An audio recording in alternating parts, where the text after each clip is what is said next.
after thinking about it, there were some good things that happened last night.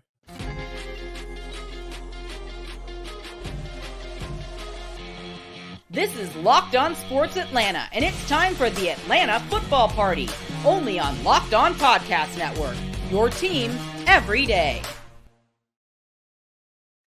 Welcome into the Atlanta Football Party, your home for the best Atlanta Falcons football talk. It's local insight you can't get anywhere but right here at Locked On. I'm your host, Tanitra Batiste. Alongside me are Jarvis Davis, Aaron Freeman, and Tori McElhaney. Today's episode is brought to you by FanDuel. Place your first $5 bet, and you'll get started with $200 in bonus bets guaranteed. Visit FanDuel.com to get started. The Atlanta Football Party is also part of the Locked On Podcast Network, your team every day. So the Chiefs pulled off the 22-17 win over the Falcons, but what did the Falcons defense do to keep Patrick Mahomes and KC off their game for most of the night? We'll discuss. And after the catharsis of the loss to the Chiefs Sunday night, can you still see the bright side of things? We'll talk about that. But first, let's talk about the good, bad, and of course, the ugly of the game Sunday night. So let's start with the good. Kirk Cousins completed all 5 of his passes for 66 yards, including a 14-yard scoring toss to Drake London on the opening drive. He actually hit 4 different receivers on that drive as well. So we'll start with the positive, Jarvis. What impressed you the most about how the Falcons were able to drive down the field both times that they were able to get into the end zone? I think it was the fact that they were able to find wide receiver 1, and that's Drake London. I feel like he time and time again, when the Falcons needed a play made in the passing game, I felt like they found 5, and Drake continued to make those plays for him. And I think that, in just looking at the game last night, you just understand that he is a mismatch, because there was one particular throw. If Kirk literally puts it on him, because Drake is so tall in the corner, he had the corner beat probably about 1 or 2 yards. He was able to make up a little bit of ground because of thrown a little short. We talking about 6, another touchdown for Drake. So I think that chemistry that they have and they formulated, that gives me a lot of solace going forward, because we understand what Drake. I feel like Drake came into the season with something to prove, and being able, knowing that he can do it too, because he has a quarterback that can get him the rock one when he needs it. And Tori, what about you? What for you impressed on that opening drive, and also even the second drive that the Falcons had to get that touchdown? I think for me, it was what's interesting is I actually think that I really, really like Kirk Cousins' connection with Darnell Mooney as much, if not more, than I do his connection with Drake London. I mean, you go out and you think about, like, even going back to their last drive, that 2-minute drill in Philadelphia, hitting Darnell Mooney for those back-to-back 20-yard gains, and then they come out in week 3 against the Chiefs and open up with back-to-back explosive plays from Kirk Cousins to Darnell Mooney, another 20-plus yard catch on that second pass. And so, I don't know. I personally just like Darnell Mooney a whole lot. I think he's the one piece of this offense that can kind of take the top off of it a little bit.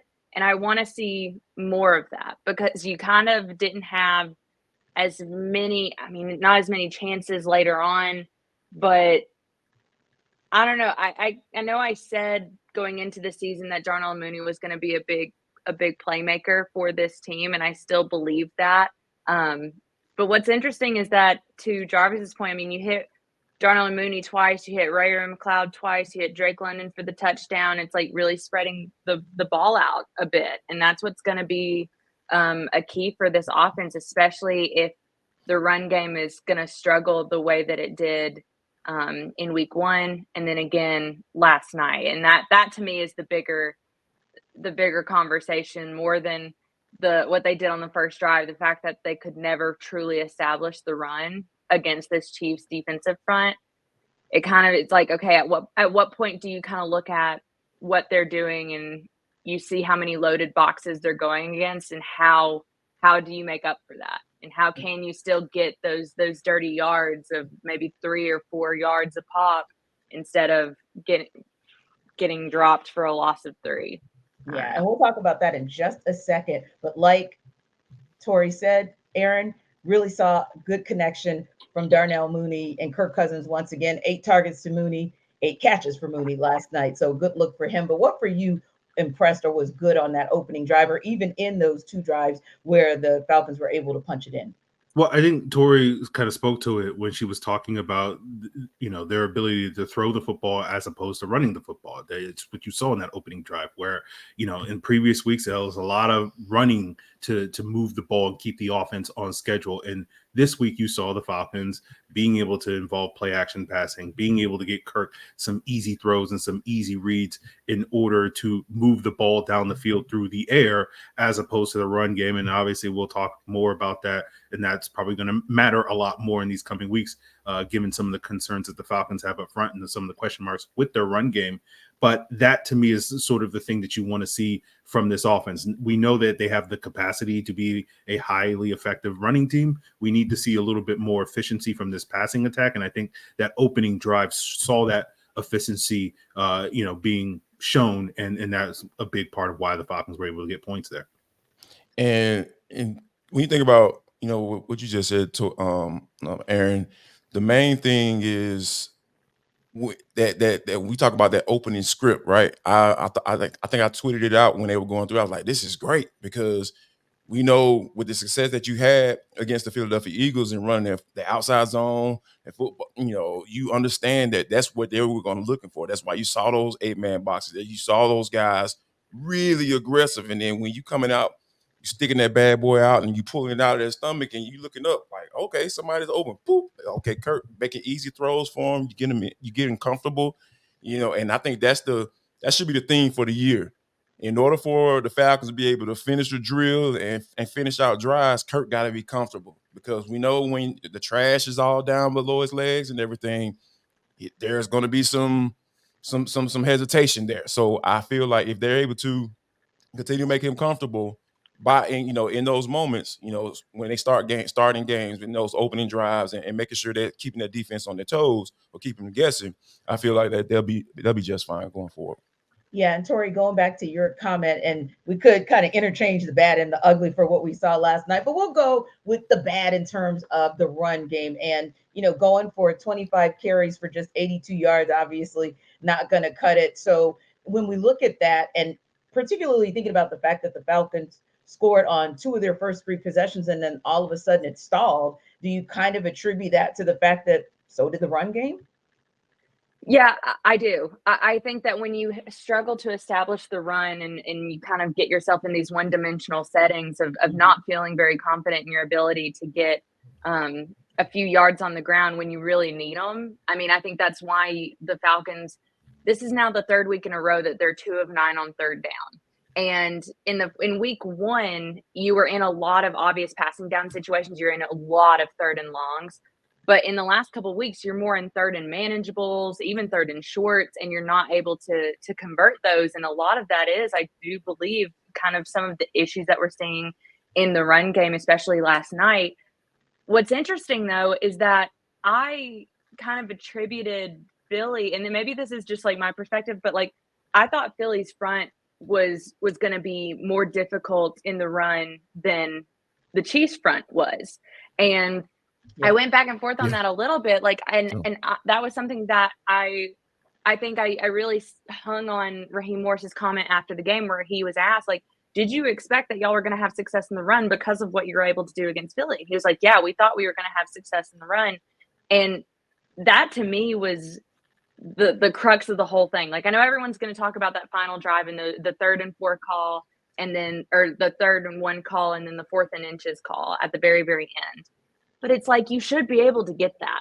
And I understand the Falcons are down 2 starting offensive linemen.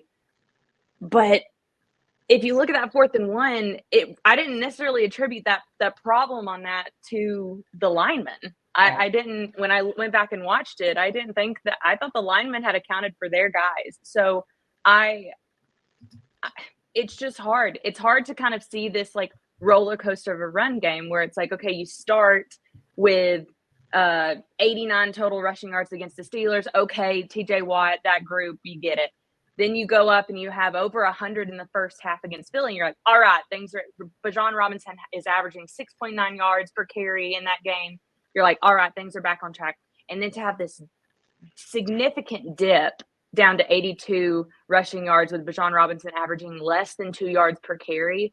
That is such a huge part of this offense, and we knew that going in. I know everyone in the offseason talked about Kirk Cousins and the wide receivers and everything like that, but the core of this team and the crux of this team is still being able to pound the rock on the ground, and not being able to do that, I think really, really kind of set them behind the 8 ball a little bit in this loss on Sunday night. Well, Tori, you talk about, the offensive line doing their job on that final play. The one player that didn't was Tyler Algier as the lead blocker. So, I just feel like this is comeuppance for the Falcons not having a fullback on the roster. So, this has been something I've been talking about for months now. No fullbacks, and it finally showed up and bit the Falcons in the butt. And so, Obi Mahaley is turning over in his grave right now. Baba Christian turning over in their grave right now. I know Obi was dead.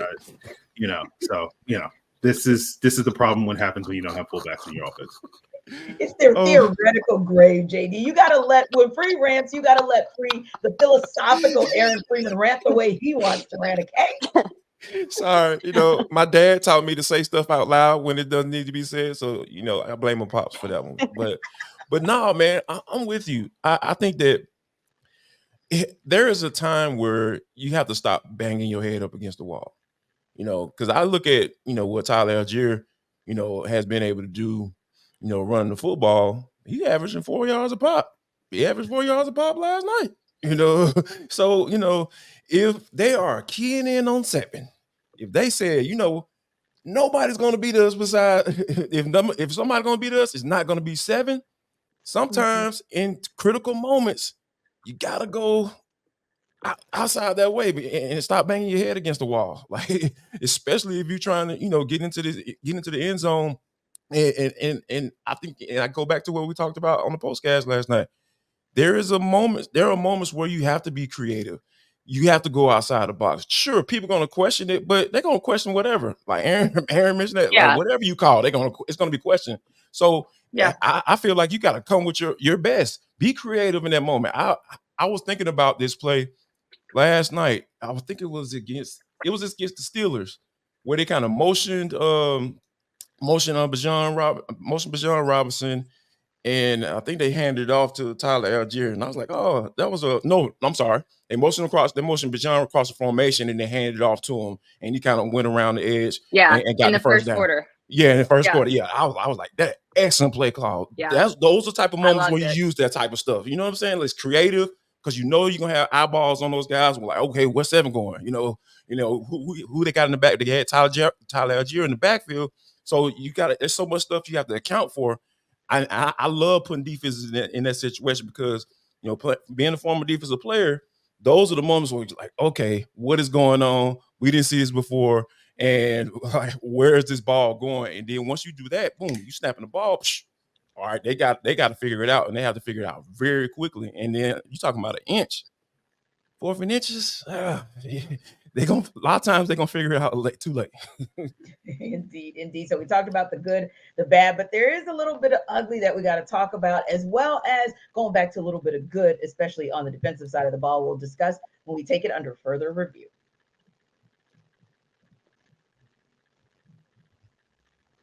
This episode of the Atlanta Football Party is brought to you by DoorDash. So think about this. When it comes to a day or a night like last night, everybody was kind of in their feelings. And sometimes when you're in your feelings, you don't necessarily want to cook late night, but you might want to get a snack late night, and you may want to do something that helps you to drown your sorrows when you knew that the Falcons almost got it, but didn't quite get over the top. Well, that's where DoorDash can come in, because you can absolutely call DoorDash to bring you the greatest of food, snacks, and drinks at any time, whether that's missing out on a player, as Tori mentioned, going back and looking at the film, and you don't want to miss out. DoorDash is where you can get your top 3 game day, game night essentials, drinks, food, snacks, and even extra batteries, by the way. That's something that DoorDash can bring you as well. So use promo code LOCKEDFALL24 for $50 off, up to a $10 value when you spend $15 on your first order. Now, it's a limited time offer, and terms do apply, and the promo is not valid for orders containing alcohol. So when I say drinks, we want to keep it clean, but DoorDash is your door to game day greatness, your door to more. So download the DoorDash app now to order your game day favorites using promo code LOCKEDFALL24 for 50% off up to a $10 value.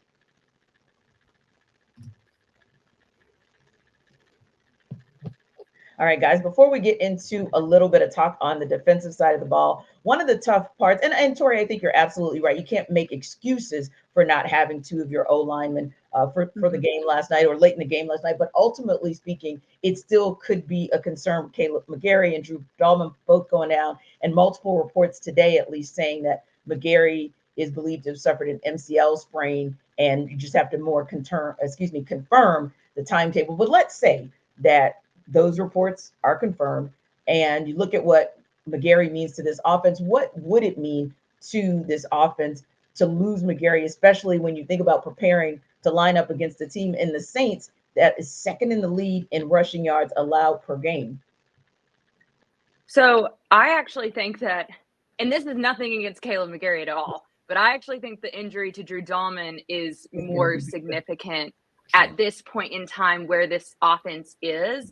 I know that Ian Rappaport just tweeted out that it's reported that Drew Dalman has a high ankle sprain, which I think all things considered, once that if that is confirmed, I think the fact that you're talking about an MCL sprain for Kaleb McGary and a high ankle sprain for Drew Dalman, you're going to get those guys back. And I think that's, good news for the Falcons to be able in a few weeks get those guys back. And I'll say with the reason I say Drew Dalman's injury is because of his connection with Kirk Cousins. Yeah, that rhythm. And the rhythm and the cadences and how much is on the center in this offense and how much Kirk Cousins relies on the center. I think that's an undervalued in the fan base position, because I think you talk about Kirk Cousins. We do it too. We talk about Kirk Cousins' connection with Darnell Mooney, with Drake London, with Kyle Pitts, with Bijan Robinson, but the guy who he actually every single play is communicating with,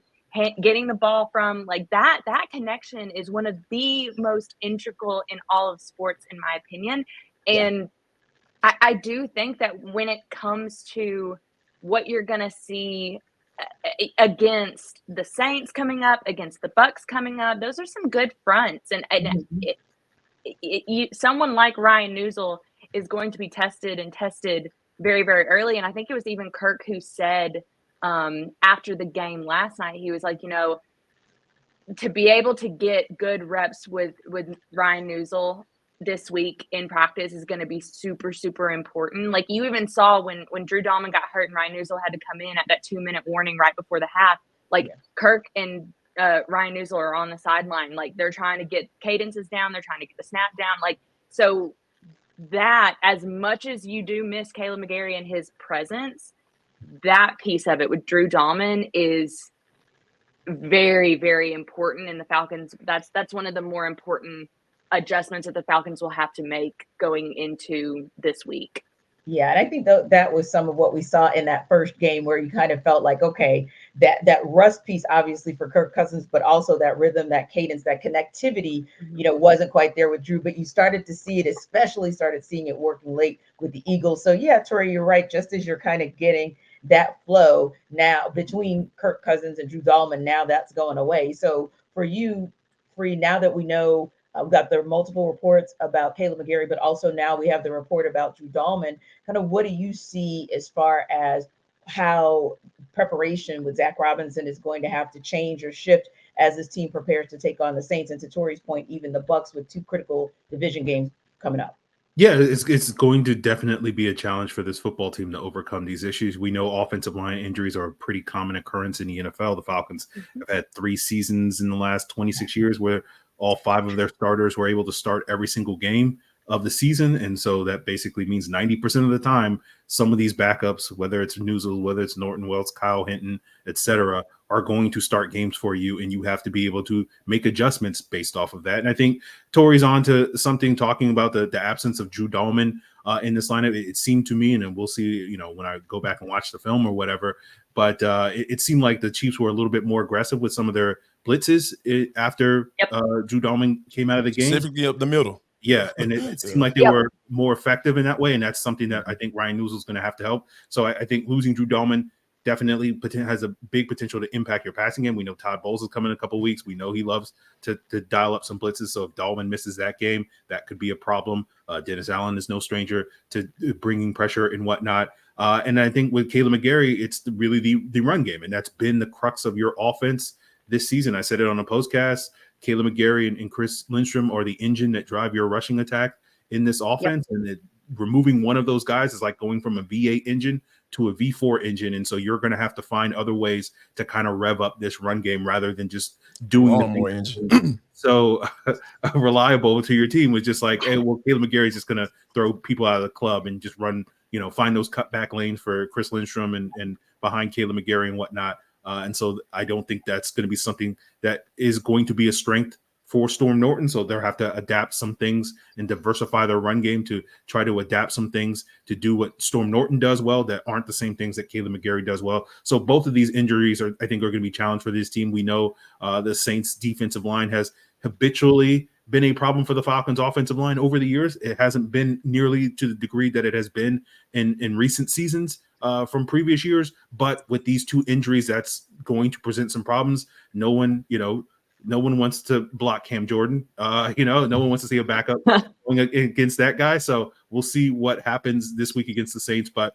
you got Vita Vea coming to town the following week. So we've seen these guys many times have big games against the Atlanta Falcons. And so it's going to be really important for these backups to step up. It's going to be really important for the starters that are still in the lineup to, circle the wagons or whatever you want to call it and play good football and really make it so that we're not talking about this offensive line deficiencies moving forward. 3 words: know your personnel. And I think 2 big points that Tori just laid out and Aaron just laid out. We talk about the left-handed snapper, right? Like it's pressure coming from a different side now. When the quarterback, you got to be able to feel it. You got to really get up in there. I know it sounded weird, but y'all just follow me here. So when we got ball, yeah, thank you, Tori. I appreciate it. I get a little anxiety when y'all start looking at me like that. So when that ball is coming from that left-hand side, it's going to be a little bit different. From a timing standpoint. We even saw in the shotgun snap.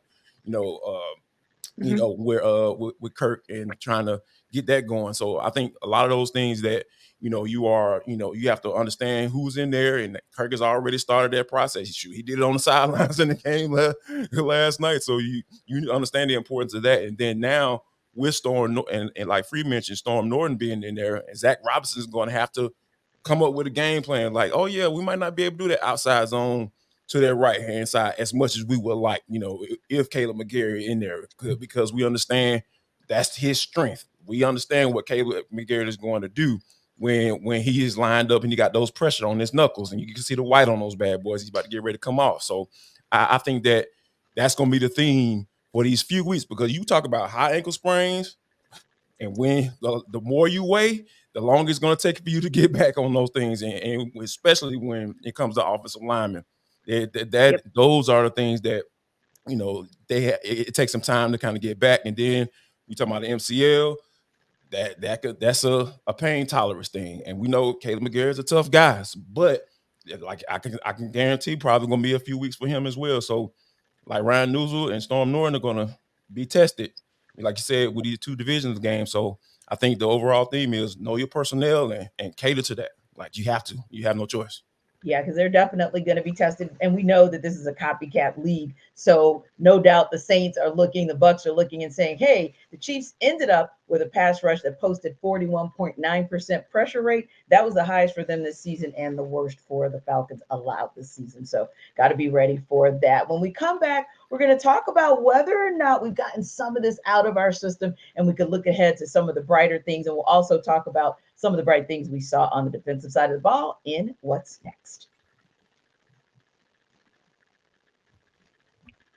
This episode of our Atlanta Football Party is brought to you by FanDuel. Now think about this, guys. Obviously, we're 3 weeks into the NFL season, and there are hopefully some big returns coming from the Falcons in the 4th week of the season. They'll bounce back from this loss. But also, there are some big returns on FanDuel, America's #1 sportsbook. So when you get a hunch in the middle of the game, you can check out the latest stats, view live play-by-play, and so much more on the same page where you place your bets. You'll get started with $200 in bonus bets. guaranteed when you place your first $5 bet. So again, you get a hunch in the middle of the game about how a game is going to end, how it's going to turn on the dime, who's going to score the final touchdown or the final field goal to win it. You can check out the latest stats and view live play-by-play and so much more on the same page where you place your bets. You get one of those hunches. So you'll get started with $200 in bonus bets guaranteed when you place your first $5 bet at FanDuel.com.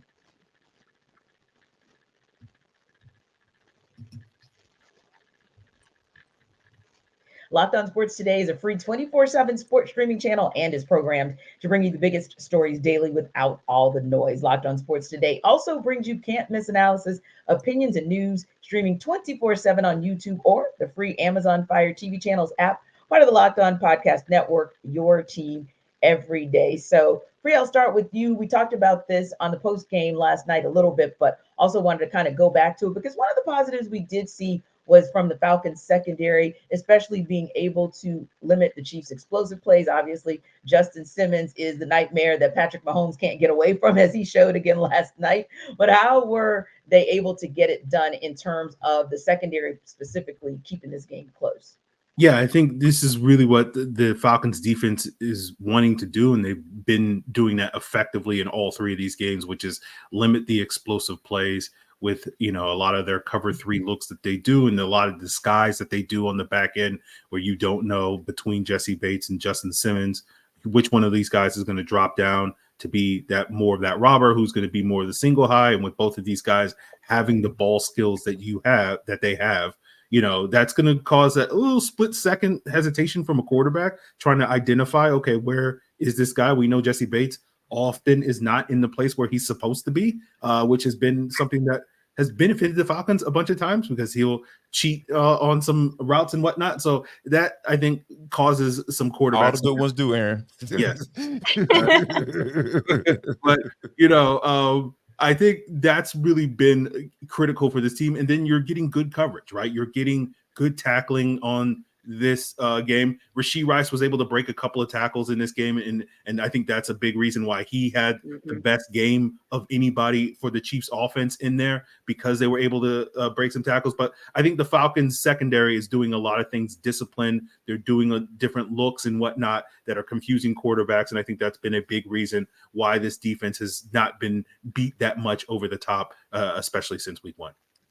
The guy that I've been I feel like I have to highlight is Mike Hughes, because when you go back to, in the spring when people were like, oh, who they going to play opposite AJ Terrell? Let's get somebody in here. Let's draft somebody, and then Raheem Morris was like, I like what I saw on film with Mike Hughes. And I like what I see this year for Mike Hughes, and especially in that first half. It was just play after play. I'm talking about breaking on the ball. Even if dude catch the ball, boom, put him down there, right where he lay. The almost interception in the end zone. I think it was Xavier Worthy.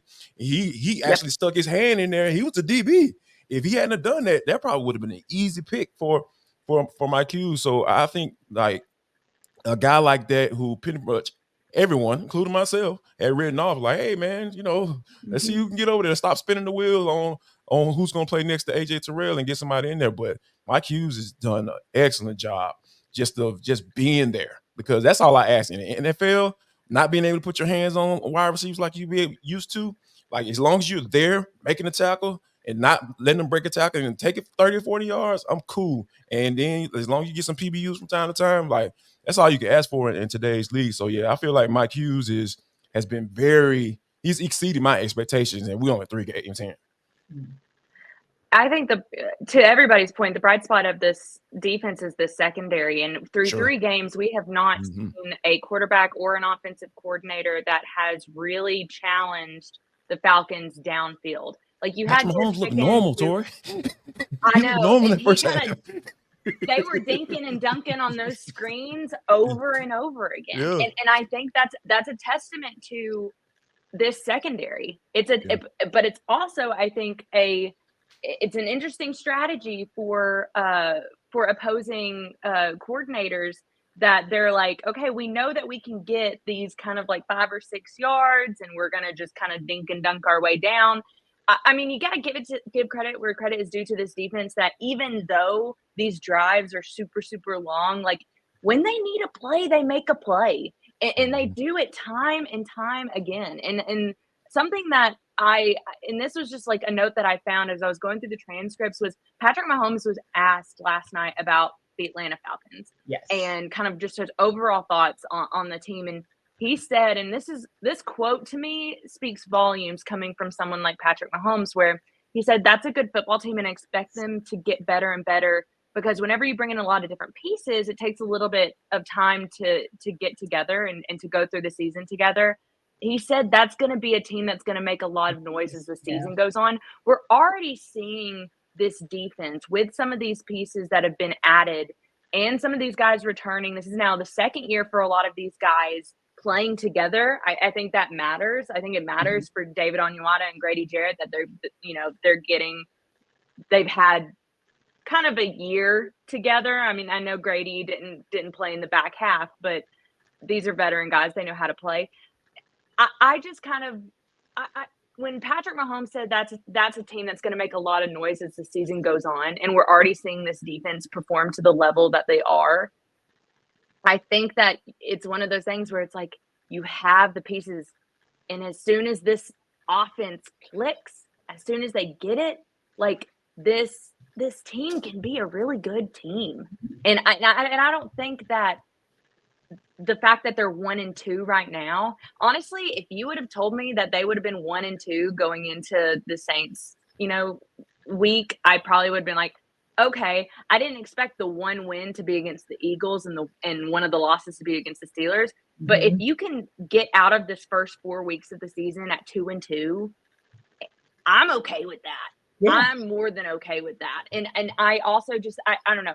And I think your defense has given up 4 touchdowns in 3 games. Yeah. Like, this is a good defense. And I don't know. I'm just kind of sorry. I'm going off of like 6 hours of sleep, so I'm just all over the place today. Yes, but I think love that's it. Love Tori tangents. You're absolutely right. Like, I think when the Falcons lost to the Steelers, it almost felt like doomsday for because everybody expected. Let's just be real. Everybody expected them to beat the Steelers, and then they didn't. But then they righted the wrong by going in and beating the Eagles, who nobody expected them to beat. So I agree with you. I think if you can walk away 2-2, you got to win against an NFC team, the Eagles, and if you can get a win against a nemesis, whether that is the Saints or the Bucs, I think you'll be in very, very good shape as well. So speaking of the Saints, obviously they're coming in. They turned, or should I say, the Eagles turned them into Clark Kent yesterday. So let's see, what are the keys to the game for you guys in terms of the Falcons keeping the Saints without their cape in Week 4? They're gonna have to stop Alvin Kamara. I know that is a hard task, but oh my gosh, I talked about this last night, and I promise you, I'm not gonna mention his name.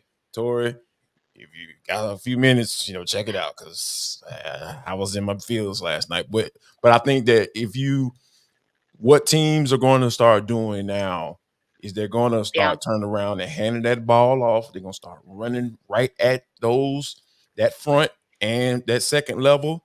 They're going to start doing those same things, because I think it was 33 carries, for 33 times in a Patrick Mahomes led offense. Who would have thought that? So obviously the Falcons have put something out on their defense, even though they've been really good and they have set themselves up to be one of the best defenses in this league. But every good defense has a weakness, and I feel like being able to stop that run, if they aren't able to stop that run against the Clint Kubiak led offense, who wants to run the football because he's one of those Shanahan disciples, it's going to be a long day. So I feel like they have a few things they need to fix in that run game from a fit standpoint, and I feel like they'll be okay. They'll have a good chance to get this one done. Indeed. Locked On Sports today is a wrap, and we appreciate you guys for stopping by our Atlanta football party as a part of Locked On Sports. Be sure to stop by Locked On Falcons also for your second listen, and be sure to like and subscribe to our YouTube channel. We're also free and available wherever you download your podcast. We'll see you tomorrow on the Atlanta Football Party, the Dogs edition.